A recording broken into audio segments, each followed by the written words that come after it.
Hello, everybody. We're going to start with the role of foreign powers now. So the idea of this is that we take a peek at who are the big boys playing with regards to the Iran-Iraq war.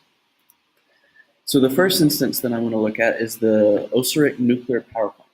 So before the war, France, who is kind of the traditional leader in nuclear energy, had helped create a power plant or nuclear power plant within Iraq. And this is the Osirak nuclear power plant. And this worried a lot of countries, especially now that they were being more militaristic. So what the Israelis, who are first and foremost worried about this incident, they planned a raid on this power plant, thinking that if they can get some F-15s and F-16s to go drop some bombs, they could explode it and ruin all of the progress that the Iraqis had created with this. And they did so very successfully. They destroyed everything that, trillions of dollars worth of nuclear power plant, or billions of dollars. So this, of course, enraged Saddam Hussein, who thought that this was the only way that he could convince the Iranians not to attack him, thinking that, hey, he's producing an atomic bomb. However, it was kind of a blessing in disguise for Iraq, because at this point, the United States and the Soviet Union were, beforehand, they were really weary of actually allying with Iraq because they didn't want to ally with someone that had nuclear capabilities. However, once it became clear that they did not have nuclear capabilities, both sides were willing to reach out and have closer ties with Iraq. So now we're going to look at Iran's relationship with Syria.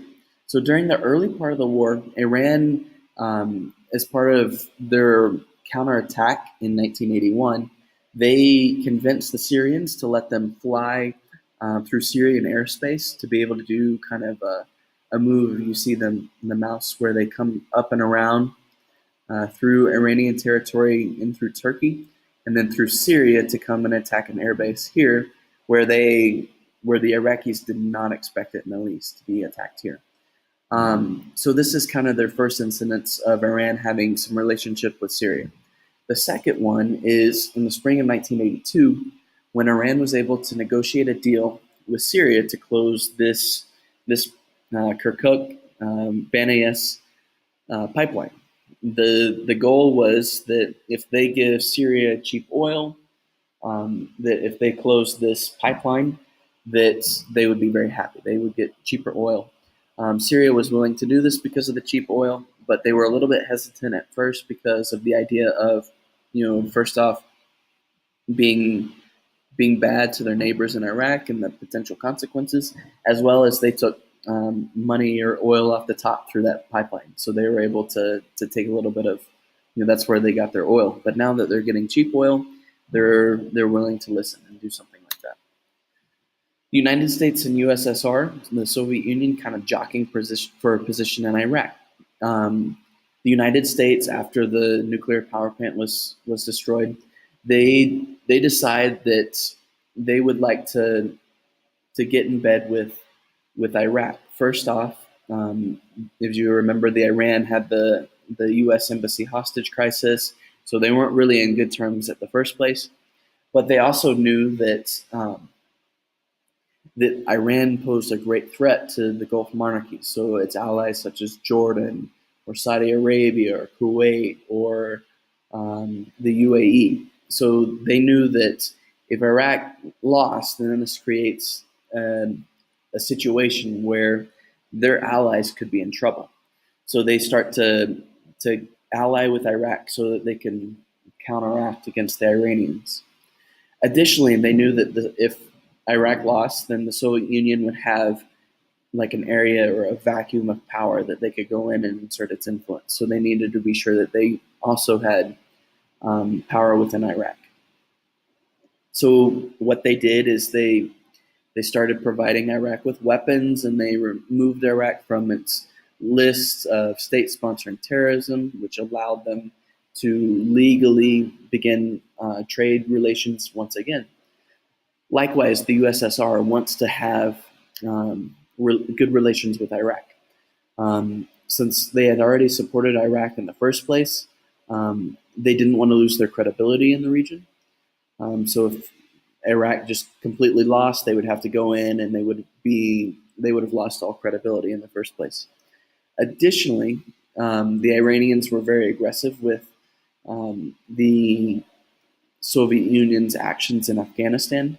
They provided weapons to the rebels who were fighting off the Soviet Union in Afghanistan, and they continued to be stubborn towards the Soviet Union. So as it continued to do this, the Soviet Union not only supported Iraq diplomatically, but it also started to sell it more weapons and becoming more involved in the fight. So what this meant is it meant that there were very few countries that were willing to trade with Iran. The few countries that were willing to do this were China and North Korea, who were not politically or ideologically set in this part.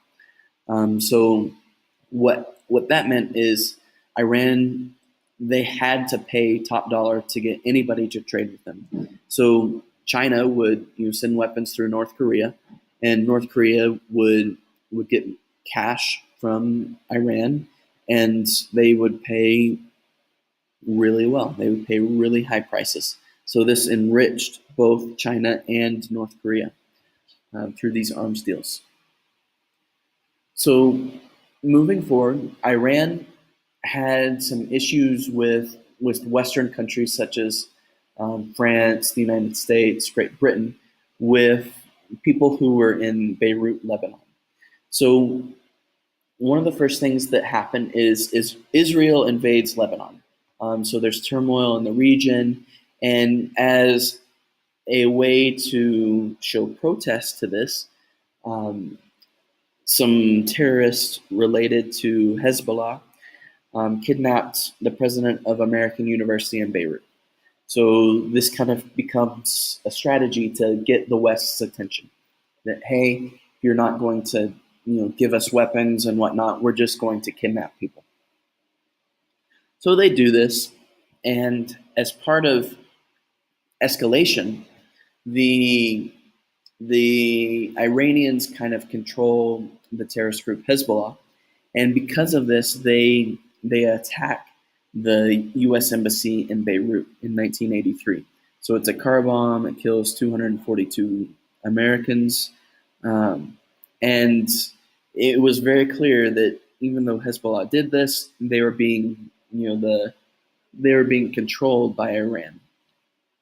So as this continues and more kidnappings continue, the United States finally decided that it was going to officially side with Iraq, that they would start financing their war effort, they'd send their navy to the Gulf and actually start fighting against all these in retaliation for all these attacks in Beirut. So here's a picture of the embassy in Beirut. You can see that a car bomb exploded and it created significant damage to the embassy.